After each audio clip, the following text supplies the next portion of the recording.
Secretary of State Marco Rubio called on Ukrainian President Volodymyr Zelensky to take responsibility and apologize for turning Friday's explosive Oval Office meeting into a fiasco.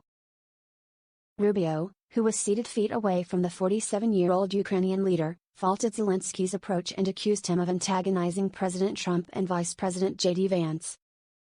"Apologize for turning this thing into the fiasco for him that it became," Rubio told CNN's Caitlin Collins on Friday. "There was no need for him to go in there and become antagonistic." Rubio claimed the meeting, which had been cordial for the first 45 minutes, went off the rails when Zelensky asked Vance about the lack of diplomacy in the war-torn region. Vance then accused Zelensky of litigating in front of the press. "This is a serious thing," Rubio said. "Thousands of people have been killed, and Zelensky talks all these horrible things that have happened to prisoners of war and children, all true, all bad. This is what we're dealing with, it needs to come to an end." Rubio, 53, laid out his vision on how talks to end the 3-year war in Ukraine should be done instead of the one-on-one discussions. "The way you bring it to an end, is you get Russia to the table to talk, and Zelensky understands that," Rubio said.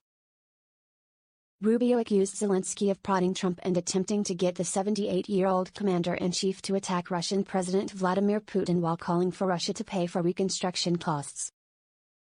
"When you start talking about those things aggressively, and the president is a deal-maker, you're not gonna get people to the table," he added.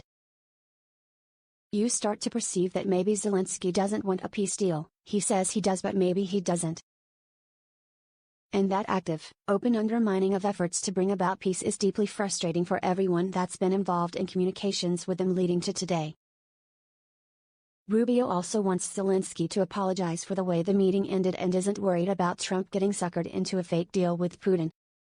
"The goal here is we have to explore whether peace is possible," Rubio added.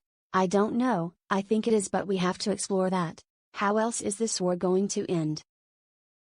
Zelensky denied wrongdoing in his first public remarks since the argument with Trump on Friday.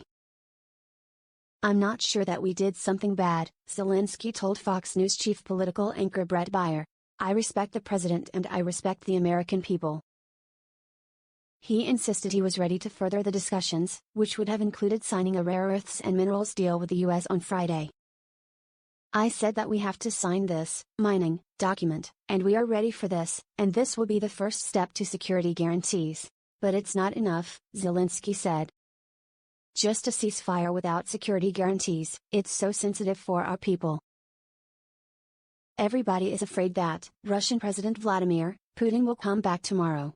We want just and lasting peace. It's true. We want security guarantees.